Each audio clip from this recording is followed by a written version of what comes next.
Real talk, real talk, real talk, real talk with Tim McGee. NBC News is reporting the suspect in the attack, 25-year-old Noah Green, was most recently living in the Norfolk area, but was born in West Virginia and grew up in Allegheny County. This is according to his biography on the Christopher Newport University football page, where he played and graduated in the spring of 2019. The bio says he graduated from Allegheny High School in 2014. We have reached out to administrators for comment, but we have not heard back yet. Welcome to another episode of Real Talk with Tim McGee. Noah Green, the man responsible for ramming his car into two Capitol police officers, injuring one and killing one, said, and afterward himself also being killed. But he said some eye-popping things, that's coming out about him, like on his social media, on his Instagram and on his Facebook, which these pages have now been erased off the face of the earth now, unless you was one of the people that was able to screenshot it or whatever. There's no way to find him, which I don't like. I'll get to that later. But anyhow, but he said some things on there that about his belief. First of all, we found out now that he is a follower of Louis Farrakhan in the Nation of Islam. So I am not a follower of them, but I have over the years have always listened to some of the things that Louis Farrakhan have said. And he says a lot of things that are pertaining to truth. He says a lot of pro-black type of things. But then he also says some things that are not true, or let me say that I don't subscribe to, that I don't believe in, But for the most part, I like some of his teachings, I'll just say that. But because of some of the extreme part of what he believed, that's why I'm not a follower. And so, but I do know that he doesn't teach that he is the Messiah. The thing about the Nation of Islam is where it may confuse people is that they're not like the ones, the Muslims that, are over in the Middle East. They're Nation of Islam. They are different. And they actually subscribe, but yet they're not Christians, but yet they subscribe to scripture and like a Christian. If you listen to Louis Farrakhan, he's always quoting scriptures and so forth and things like that. So, but it's weird to me, so that's why I can't subscribe to it. But then you have the same problem with the Christian church too, where, there's things that I believe in the Christianity religion, but also there's things that I know is not biblical in that, just like in the Nation of Islam. So that's why I say every religion has their pluses and their negative. And that's why I don't do religion. Even Christ himself said that the religion of man stinks in his nostril, which means his nostrils, while he's down here living and breathing, and he's experiencing, he said all of it have fallen short of the glory of God. So, you got to take it with a grain of salt. Having said that, he said that Louis Farrakhan was the Messiah, which I don't believe he's the Messiah. I do believe that God has used him to enlighten black people in a way that the church can't do and don't do. But that's not to take away that the church hasn't done things to also enlighten people. It's like I said, it's not about a competition, but he was off with that. And the problem is when you either reject the truth or you don't really know what the truth is, that opens you up to create an alternate truth in your own truth. And that's what he did here. He quoted scriptures and talked about the Antichrist, and he talked about all these different type of things in the last days, a false prophet, and even in the Bible, he was basically talking about some of the things that is in Thessalonians, and even Thessalonians, it said, because they did not receive the truth. And this is not just for him, this is for all religion, all those who are not subscribing onto what the whole truth is. You're open for what happened to him to happen to anybody. And same thing that's happened to these Trump supporters. When you reject the truth, You open yourself for alternate truth, for alternate reality. And God said in Thessalonians, he said, because they rejected the truth, I shall send them strong delusions. Strong delusions. And that's one part of it. But I don't think everything that he was talking about was delusional. You know, he talked about FBI and CIA, mind control. Who am I to say that that's not happening to him? I don't know. But what I can say is I do know that these type of things are real, and everything is not always the FBI and the CIA. There are other organizations that are doing these things, and yeah, you're always going to have some type of FBI or CIA rogue one or not involved, so they always got their hands in these things. But there are many operations going on. That's why the Bible says we don't battle against principalities. I mean, we don't battle against flesh and blood. We battle against the principalities, powers, domains, and thrones that in heavenly places that rule on earth. So he says two things that's interesting. One, that these are not just regular flesh and blood, but these are dominions, which means they got long reach, long connections, powers, dominion, throne. So even take it out of this realm, operating in this realm. So it means that they have capabilities that we think is only sci-fi, but I mean, after all the things that in the dark that they are doing, you see how they revealing these things in Hollywood. So yes, I do believe that there are mind controls. I do believe that a lot of this stuff that's happening in hip hop are FBI and CIA and either of the kingdom operations where they are capable of. And this may sound crazy to you, but you'll see, because if you thought it was crazy that we will have a space force one day, which means we got spaceships and we're operating now. That's just a drop in the bucket of what they're revealing to you. So now that gives them latitude to do so much because they get you so little.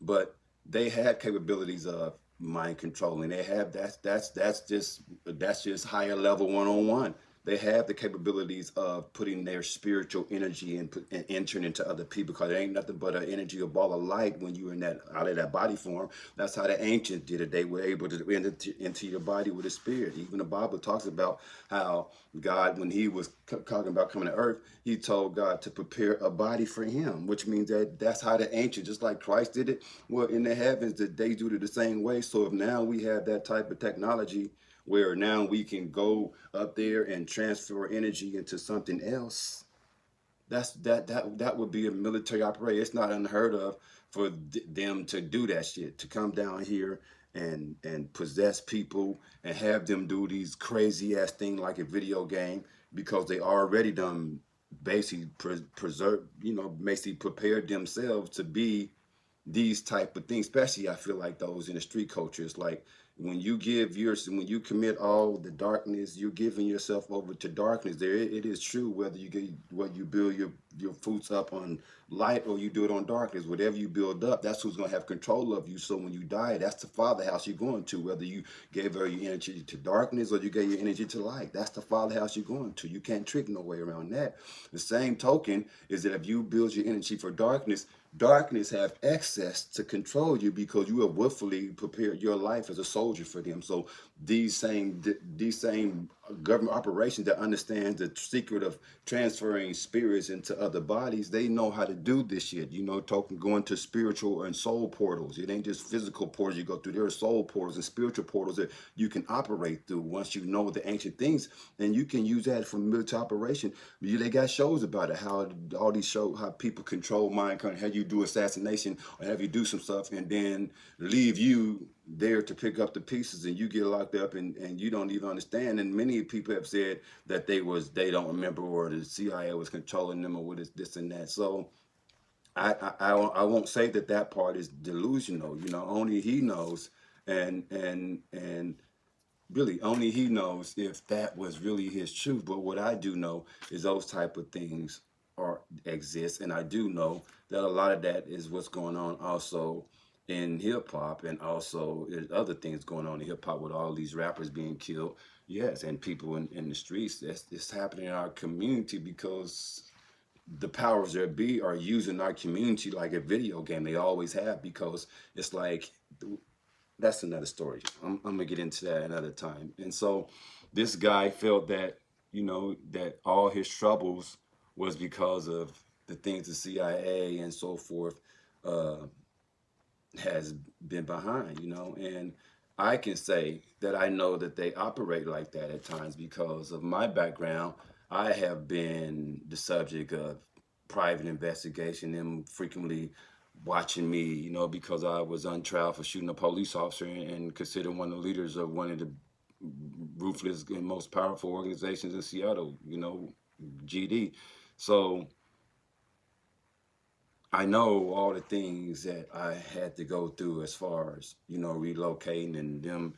I mean, an all black neighborhood in Mississippi, and the only white people moving in the neighborhood. And I know the reach of the FBI. I'm not even going to get into it. I'm going to do a story about all the things that I had to go through dealing with the government. You know, they put you on the blacklist, you know, which makes it hard for you to get creative. Hell, it'd be I have still haven't even got my stimulus check, you know, and I qualified for it. So and I know that these type of things happen. Hell, you know, since they put me on the front page in newspapers the other times, even then the feds was working against me to falsely accuse me of a crime. When this same article, when they was putting me on the front page of the other times about me once being Seattle's most feared gang member, and I was at the time doing stuff to help gang rise decline. That's what the story's about, but that's what the headline wanted to be.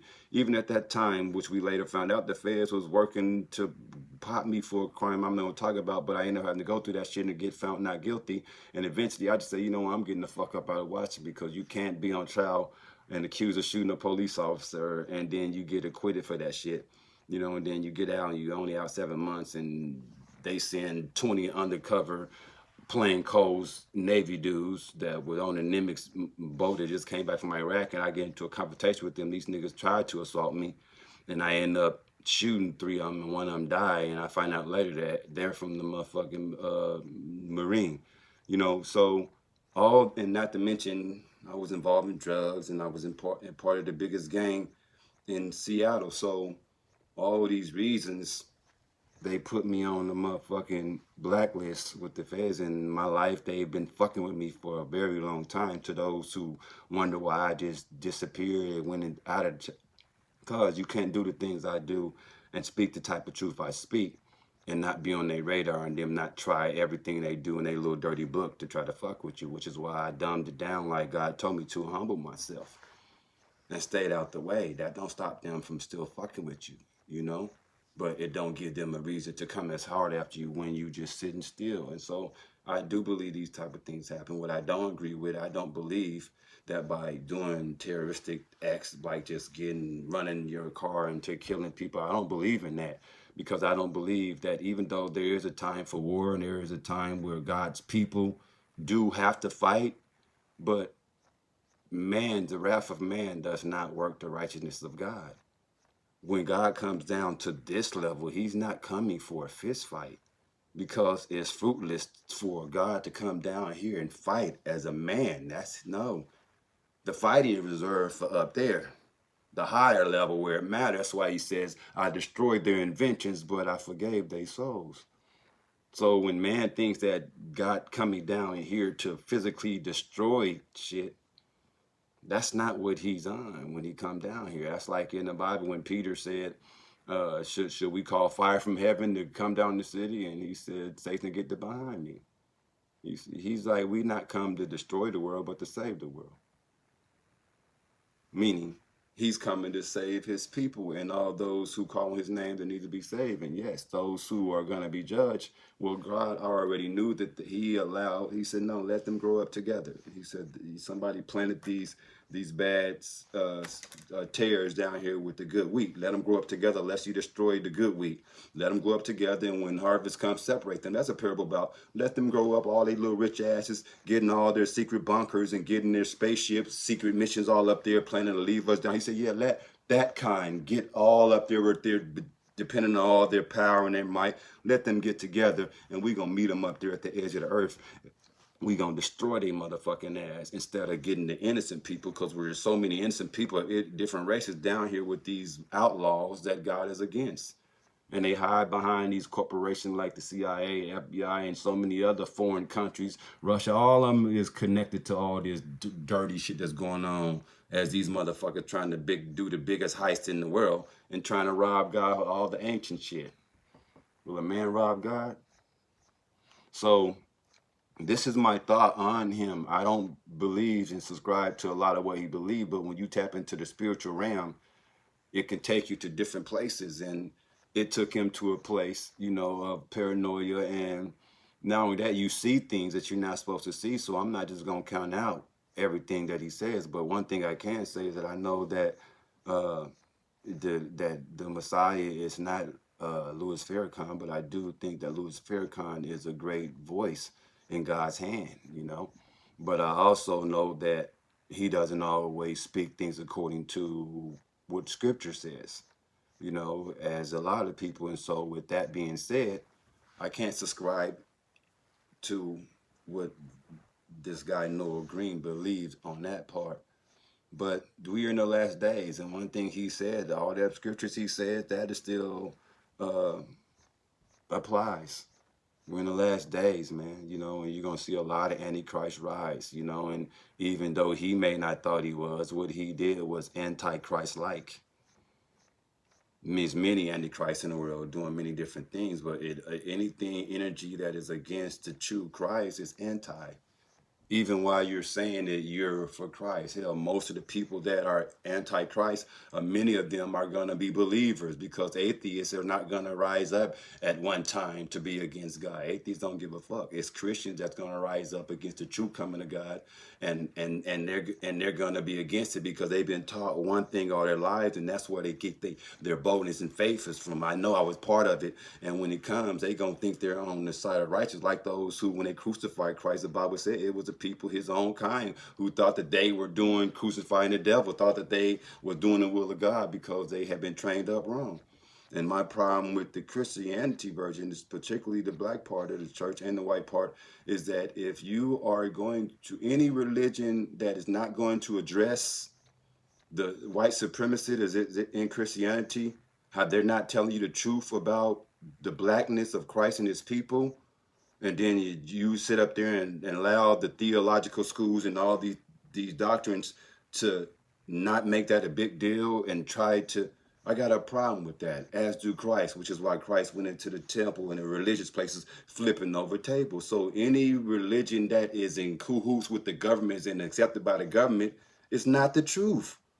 Christ in the Bible already told you that. That doesn't mean that there's not good people in the church that's going to go to heaven. Just like that's not what God is basing on. But as far as their religion, hell, the person who came and got Christ's body was a man that was part of the religion that crucified him. So God is intelligent enough to separate good people from the religion. But the religion, that's not why motherfuckers getting justified by God. That's just something we do to make us think, that make us feel good. But that ain't God's sanction. That's why God doing away with it when he come. He said, we ain't going to be doing none of this in the last day. So I don't agree with anybody who goes and kill just wrath in the name of religion. I don't care if you Islam. I don't care if you black. I don't care if you one of these white Donald Trump support, because that's a religion. They just call it that, but it's a spiritual religion. Just like the black extremists that think that violence is how God want to get it done. That ain't doing shit. That's not how God thinks. God is more diplomatic, more wiser than that. So he's thinking like chess, you know. So that we know through the Bible that the war is going on up there. That's what you should be paying attention to. But down here, God's going to conquer them another way. You can't conquer them by destroying the earth, because then all the people, the innocent people in between, get hurt. But that's what the different hate sides want to do. They ready to pop off on the earth. And times is going to get bad, but we ain't going to get to the point where we down here and we're going to war in the name of God because that's what he wanted. If that happens, it's all because of our own greed. And that happens, God's going to step in, and then he's going to stop that the way he has to stop it. But I don't believe that random acts like this is God's sin, even though people may come from a zealous place and thinking their heart is from a pure place. But when you don't have the truth, you open yourself, the whole truth, you open yourself up to delusions that are not aligned with what the truth is. And so that's what I think this was, man. So But this is Real Talk with Tim McGee. Check out my next episode and continue to support, like, and subscribe.